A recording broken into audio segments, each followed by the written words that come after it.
আসসালামু আলাইকুম, আশা করি আপনারা সব অনেক ভালো আছেন। 14,000 টাকায় মিডিয়াটেক হেলিও G99 প্রসেসরের পাশাপাশি স্যামসাং এর JN1 সেন্সর থাকা 50 মেগাপিক্সেলের ক্যামেরা সহ ডিসপ্লেতে 90 হার্জ রিফ্রেশ রেট দিয়ে Xiaomi নিয়ে আসলো তাদের নতুন একটি ফোন Redmi 11 Prime। অর্থাৎ এই ফোনটি সত্যিকার অর্থে 14-15,000 টাকা অর্থাৎ এই বাজেট রেঞ্জে বেশ শক্তিশালী কনফিগারেশন, শক্তিশালী পারফরমেন্স সবকিছু বিবেচনায় আসলে এই ফোনটা এই মুহূর্তে টক অফ দ্য টপিকস, অর্থাৎ অনেক পপুলার ফোন, অনেক সেলও হচ্ছে।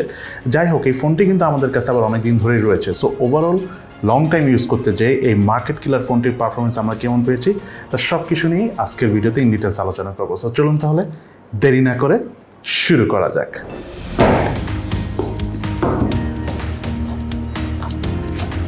মোবাইলটির বক্স কন্টেন্টে রয়েছে user manuals, SIM tray ejector, soft plastic back cover, 22.5 ওয়াটের fast charger, type C USB charging কেবল,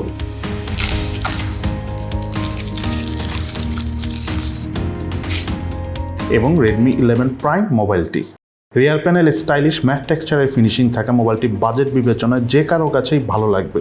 সেই সাথে রিয়ার প্যানেলের ক্যামেরা হাউসে রয়েছে 50 মেগাপিক্সেলের ট্রিপল ক্যামেরা সেটআপ। এছাড়াও এই মোবাইলটি ডিসপ্লেতে রয়েছিল কর্নিং গরিলা গ্লাস 3 এর প্রোটেকশন। সেই সাথে 6.58 ইঞ্চির ডিসপ্লে সহ মোবাইলটির থিকনেস হলো 8.9 মিলিমিটার এবং ওয়েট হলো 201 গ্রামস। ওভারঅল স্ট্যান্ডার্ড সাইজের মোবাইলটি সিঙ্গেল হ্যান্ডে বেশ কমফোর্টেবল ভাবে আমরা ইউজ করতে পেরেছি।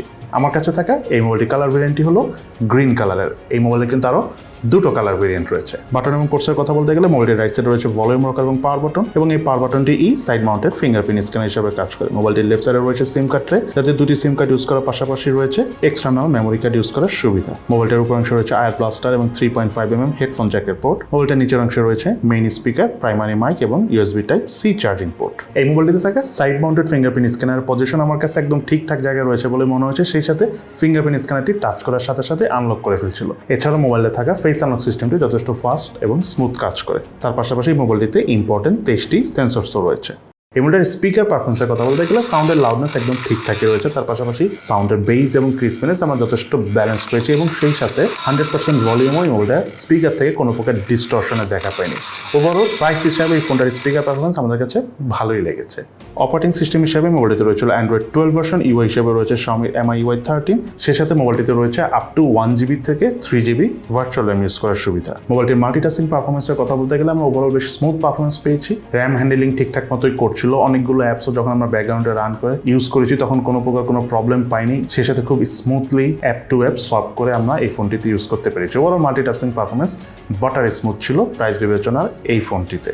এই মোবাইলটিতে ছিল 6.58 ইঞ্চি সাইজের IPS LCD প্যানেল ডিসপ্লে এবং আরও রয়েছে 90 hertz refresh rate. Display resolution হলো 2400x1080 pixel. Display pixel density হলো 401 PPI। মোবাইলটি আউটডোরে সানলাইটের নিচে ইউজ করার সময় তেমন একটা প্রবলেম আমরা ফেস করিনি, অর্থাৎ লো ব্রাইটনেস জনিত কোনো ইস্যুস একেবারেই পাইনি। তবে ফোনটি দিয়ে যখন আমরা আউটডোরে ছবি তুলতে চেয়েছি তখন কিছুটা লো ব্রাইটনেস জনিত প্রবলেম পেয়েছি, বাট সেটা প্রাইস বিবেচনা ফোন হিসাবে মেনে নেওয়ার মতোই। ডিসপ্লের চারপাশে ভেজেল এবং চিন এরিয়ার কথা বলতে গেলে প্রাইস বিবেচনা আমার কাছে একদম ঠিকঠাকই লেগেছে। সেই সাথে ডিসপ্লে ঠিক উপরে সেন্টারে রয়েছে ওয়াটার ড্রপ সেলফি ক্যামেরা, এবং এই মোবাইলটিতে রয়েছিল ওয়াইড ফাইন L1 এর সাপোর্ট। এই মোবাইলটির রেয়ার প্যানেল রয়েছিল ট্রিপল ক্যামেরা সেটআপ, যার মেইন ক্যামেরাটি হলো 1.8 অ্যাপারচারের 50 মেগাপিক্সেলের ক্যামেরা। দেন বাকি দুটি ক্যামেরা হলো 2.4 অ্যাপারচার করে ম্যাক্রো সেন্সর ক্যামেরা এবং টেপ সেন্সর ক্যামেরা। রেয়ার প্যানেলে থাকা মেইন ক্যামেরাগুলো দিয়ে ছবি তোলার সময় অবজেক্ট খুব ইজিলি ফোকাস করা যাচ্ছিল এবং খুব সুন্দর কালার প্রডিউস করছিল। সেই সাথে ছবির ডিটেলসও বেশ ভালোভাবেই ধরে রাখতে পারছিল। অনেকটা ন্যাচারাল কালারই ধরে রাখে। সামটাইমস অবশ্য কিছুটা রেড কালারটাকে বুস্ট করছিল। পোর্ট্রেট মোডে ডাইনামিক রেঞ্জ বেশ ভালোভাবেই কভার করতে পারে এবং এজ ডিটেকশনও ঠিকঠাক ক্যাচ করতে পারে। প্রাইস হিসাবে এই ফোনটার ক্যামেরা পারফরমেন্স আমার কাছে এই মুহূর্তে সবচেয়ে বেস্ট মনে হয়েছে। সেই সাথে মোবাইলটিতে হাইস্ট 1080p 30 ফ্রেম পার সেকেন্ডে ভিডিও শুট করে যায়। ভিডিও পারফরমেন্সও আমি মনে করি যে খুব বেশি ভালো বলবো না, তবে প্রাইস হিসাবে যথেষ্টই ভালো। তার পাশাপাশি মোবাইলটি দিয়ে আমরা স্লো মোশনে ভিডিও শুট করার পাশাপাশি টাইম ল্যাপসের মাধ্যমেও ভিডিও শুট করতে পেরেছি। এই মোবাইলটার ফ্রন্ট ফেসে রয়েছিল 2 অ্যাপারচারের 8 মেগাপিক্সেলের সেলফি ক্যামেরা। সেলফি ক্যামেরা দিয়ে ওভারঅল আউটডোর কন্ডিশনে বেশ ভালোই ছবি ওঠে। কালার টোনটা বেশ ক্রিস্পি ছিল। পোর্ট্রেট মোডে ডাইনামিক রেঞ্জ বেশ ভালোভাবে কভার করে। এজ ডিটেকশনও চমৎকার। সেই সাথে হালকা কালার বুস্ট করার কারণে সেলফি ক্যামেরার পারফরমেন্স যে কারো কাছেই ভালো লাগবে।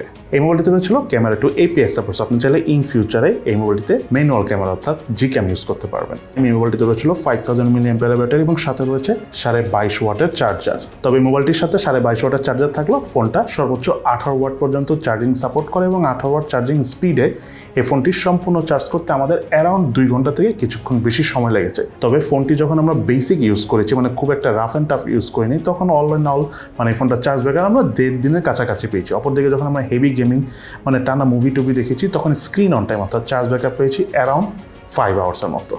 এই মোবাইলটিতে রয়েছিল মিডিয়াটেক হিলিও G99 প্রসেসর। এটি একটি অক্টাকোর প্রসেসর যার ট্রানজিস্টর সাইজ হলো 6 ন্যানোমিটার। জিপিইউ হিসেবে মোবাইলটিতে রয়েছিল মালি G57। বাংলাদেশ মার্কেটে এই মোবাইলটি দুটো ভেরিয়েন্টে পাওয়া যায়, একটি হলো 4GB RAM 64GB storage variant, আর একটি হলো 6GB RAM 128GB storage variant, এবং দুটো ভেরিয়েন্টেরই র্যামের টাইপ হলো LPDDR4X এবং স্টোরেজ টাইপ হলো UFS 2.2। এবং এই ফোনটার প্রাইস হলো 4GB র্যাম 64GB স্টোরেজ ভেরিয়েন্টের 13,000 টাকা থেকে 14,000 টাকার মতো আনঅফিসিয়ালি, এবং 6GB র্যাম 128GB স্টোরেজ ভেরিয়েন্টের প্রাইস হলো 15 থেকে 16.5 বা ম্যাক্সিমাম 17,000 টাকার মতো আনঅফিসিয়ালি। মোবাইলটির আন্তর্জাতিক স্কোর পেয়েছি আমরা 3,23,612, বেঞ্চমার্কের স্কোর পেয়েছি সিঙ্গেল করে 799, মাল্টি করে 1963। স্টোরেজ স্পিড চেক করতে যাই মোবাইলের রিড স্পিড পেয়েছি 422 MB/s, রাইট স্পিড পেয়েছি 423 MB/s। এই মোবাইলটিতে যখন আমরা PUBG গেমসটা প্লে করছি তখন হাইস্ট এইচডি গ্রাফিক্সে হাই ফ্রেম রেটে খেলতে পেরেছি। গেমিং পারফরমেন্সও যথেষ্ট স্মুথ ছিল। ইনফ্যাক্ট আমরা লং টাইম মোবাইলটিতে PUBG গেমসটা খেলতে যে খুব একটা হিটিংয়েরও দেখা পাইনি, হালকা পাতলা ল্যাগ করে, সেটা খুবই স্বাভাবিক। তবে আপনারা যদি PUBG গেমসটা একটু বেশি খেলতে চান তাহলে 6GB 128GB স্টোরেজ ভেরিয়েন্টের ফোনটা নেন, তাহলে পারফরমেন্স একটু ভালো পাবেন। তার পাশাপাশি ফোনটা দিয়ে আমরা ফ্রি ফায়ার গেমস খেলেছি, মোটামুটি ফুল গ্রাফিক্স সেটিংয়ে খেলেছি, তবে শ্যাডো অফ করে খেলে বেশি ভালো পারফরমেন্স পেয়েছি, এবং আপনাদের কাছেও ফ্রি ফায়ার এই ফোনে খেলে অনেক ভালো লাগে। শ্যাডো অন করেও খেলতে পারেন, তাতেও মোটামুটি ভালো পারফরমেন্স পাবেন, বাট ফোনটা একটু হিট হয়, বাট সেটা খুব বেশি না। তার পাশাপাশি মোবাইলটি যে আমরা কল অফ ডিউটি গেমসটাও খেলেছি, যথেষ্ট ভালো পারফরমেন্স পেয়েছি। আপনারা যদি কল অফ ডিউটি গেমস খেলে থাকেন এই ফোনে আপনাদের কাছে আমাদের মতোই ভালো লাগবে। তার পাশাপাশি ফোনটা দিয়ে আমরা অ্যাশম্যান গেমসটা খেলেছি, একদম বাটার স্মুথ পারফরমেন্স পেয়েছি, অনেক লং টাইম খেলেছি, অনেক ভালো লেগেছে। এবং সেই সাথে এই ফোনটা দিয়ে আমরা ফুটবল গেমসটা খেলেছি, যেটার পারফরমেন্স খুবই স্মুথ ছিল। যারা ফুটবল গেম লাভার রয়েছেন তাদের কাছে আমি মনে করি এই ফোনটার গেমিং পারফরমেন্স একদম আদর্শ লাগবে। সেই সাথে ফোনটার হিটিংয়ের কথা বলতে গেলে এক্সট্রিম লেভেলে খুব একটা হিট হয় না, হালকা পাতলা হিট হয়। এটা যেহেতু 6 ন্যানোমিটার বেস প্রসেসর, সো খুব একটা হিটিংয়ে আমার দেখা পাইনি। তবে হ্যাঁ, আপনি যখন মোবাইল ডাটা দিয়ে সিমের ইন্টারনেট ইউজ করবেন, তার পাশাপাশি যদি লং টাইম ভিডিও দেখেন তখন কিছুটা হিট হয়, এবং লং টাইম গেমিংয়ের ক্ষেত্রে হিট হয়, তবে সেটা কিছুক্ষণ সময় দিলে আবার আগের মতো ঠান্ডাও হয়ে যায়।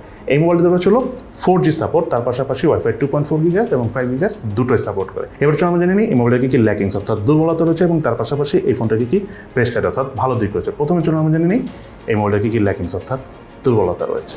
এই মোবাইলটার ল্যাকিংসের কথা বলতে গেলে যেই প্রাইস রেঞ্জে এই ফোনটি বাংলাদেশ মার্কেটে পাওয়া যাচ্ছে সেই হিসাবে যদি আমি বলি এই ফোনটার আমার কাছে দুইটা ল্যাকিংস রয়েছে বলে মনে হচ্ছে। তার মধ্যে নাম্বার 1 হলো এই ফোনটাতে কোনো নয়েজ ক্যান্সেলেশন মাইক নাই, যেটা থাকা উচিত ছিল। দেন সেকেন্ড যে বিষয়টা আমার এই ফোনের ক্ষেত্রে ল্যাকিংস মনে হচ্ছে, এই ফোনটার ক্যামেরা পারফরমেন্স ভালো, বাট ভিডিওতে just 1080p 30 fps maximum shoot করা যায়।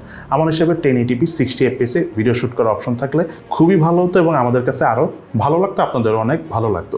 যাই হোক, এই ফোনটার যদি আমি এখন বেস্ট সাইডের কথা বলি, নাম্বার 1 হলো এই ফোনটার আউটলুক যথেষ্ট সুন্দর, আপনাদের সবার কাছে ভালো লাগবে। এবং তার থেকেও বড় কথা হলো এই ফোনটার ডিসপ্লে কিন্তু খুবই ভালো। IPS LCD প্যানেলের ডিসপ্লে, 90Hz রিফ্রেশ রেট এবং বাটার স্মুথ মাল্টিটাস্কিং পারফরমেন্স পেয়েছি আমরা। অ্যান্ড্রয়েড 12 ভার্সন রয়েছে, খুবই সুন অ্যান্ড্রয়েড 13 ভার্সনের আপডেটও আসবে। MIUI 13 রয়েছে, সেটাও MIUI 14 এর আপডেট আসবে, বাট খুবই সুন বলতে 2-3 মাসের মধ্যে আমরা এই ফোনটাতে আপডেট পেয়ে যাব। এবং এই ফোনটার ডিসপ্লেতে কিন্তু গরিলা গ্লাস 3 এর প্রোটেকশন রয়েছে, যেটা 14-13 হাজার টাকার ফোনে আমার মনে হয় এই মুহূর্তে যত ফোন বেড়েছে গত 1 বছরে একটা ফোনেও নাই। তার পাশাপাশি এই ফোনটাতে যে প্রসেসরটা রয়েছে মিডিয়াটেক হিলিও G99, এটা কিন্তু 6 nanometer base processor. That's why charge ব্যাকআপও কিন্তু আমরা অনেক ভালো পেয়েছি। তার পাশাপাশি হেভি গেমিং করেও আমাদের অনেক ভালো লেগেছে। গেমিংয়ের কথা বলতে গেলে আমি ডিটেলসে আর এখন কথা বলবো না। PUBG, free fire, call of duty, H1 football সবগুলি গেমসে আমরা এই ফোনে খেলেছি। গেমিং পারফরমেন্স যথেষ্ট ভালো ছিল। আপনারা আমাদের গেমিং সেশনে যে এই ফোনটা যে গেমিং পারফরমেন্স পেয়েছি সেটা দেখে নিন, তাহলে ক্লিয়ার আইডিয়া হয়ে যাবে। এবং তার পাশাপাশি এই ফোনটা রিয়ার প্যানেলে যে 3টা ক্যামেরা রয়েছে, স্পেশালি মেইন ক্যামেরা পারফরমেন্স খুবই ভালো, মানে এই প্রাইস বিবেচনা আমি বলতেছি খুবই ভালো। তার পাশাপাশি এই ফোনটা সেলফি ক্যামেরা পারফরমেন্সও আমাদের কাছে অনেকই ভালো লেগেছে। পোর্ট্রেট মোডে রিয়ার প্যানেলের ক্যামেরা বলেন, সেলফি ক্যামেরা বলেন, অনেকই ভালো পারফরমেন্স করে। আর ভিডিও ক্যামেরার পারফরমেন্স আমি মনে করি প্রাইস হিসাবে ঠিকঠাক আছে। দেন হলো সব কথা শেষ কথা, এই ফোনটা আসলে কাদের জন্য কেনা উচিত হবে? যারা মেইনলি প্রচুর গেমিং করেন, তার পাশাপাশি টুকটাক ফটোগ্রাফি করেন এবং ভালো চার্জ ব্যাকআপ চান, তাদের জন্য Redmi 11 Prime নির্দ্বিধায় এই মুহূর্তে 13-14 হাজার টাকার মধ্যে বেস্ট চয়েস। তার পাশাপাশি যদি গেমিংটা বেশি প্রায়োরিটি হয় তাহলে 6GB 128GB স্টোরেজের ফোনটা নিয়ে সেটা 16-17 হাজার টাকা পড়বে, বাট আপনি একদম পয়সা উসুল করতে পারবে এই ফোন। সো এই হলো আমাদের Redmi 11 Prime, অর্থাৎ এই ফোনটি সম্পূর্ণ বিস্তারিত রিভিউ আপনাদের কাছে আজকের এই ভিডিওটি। এবং এই ফোনটি কেমন লেগেছে সেটা কিন্তু অবশ্যই ভিডিওর নিচে কমেন্টসটা জানাবেন। সো সবাই ভালো থাকেন, সুস্থ থাকেন, ইনশাল্লাহ দেখা হবে ফিউচারে।